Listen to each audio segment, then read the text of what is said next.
ولا شك أيضا أيها الإخوة والأخوات أن أرض الجزيرة العربية حظيت بكثير من الحضارات والثقافات القديمة التي استوطنتها بدءا من العصر الحجري ووصولا إلى العصر الإسلامي الذي بدأ برسالة المصطفى صلى الله عليه وسلم البازغة من أرضها.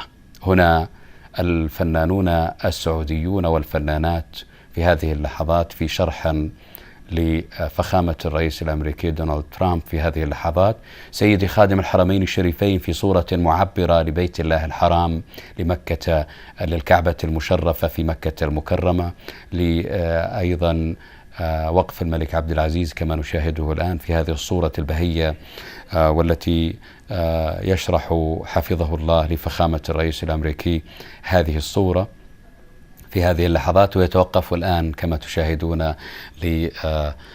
أيضا هذه الصورة المعبرة لمكة المكرمة قبلة المسلمين في هذه اللحظات. وهنا أيضا شرح مفصل من سيدي خادم الحرمين الشريفين لفخامة الرئيس الأمريكي دونالد ترامب في هذه اللحظات.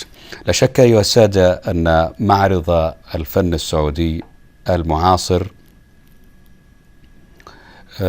له تأثير ملحوظ تركه ذلك التنوع في الحضارات والثقافات على العلوم والفنون الموجودة في الوقت الحالي. طبعا لازالت أيضا الوقفة المطولة لترامب في هذه الصورة للكعبة المشرفة قائمة في هذا المكان.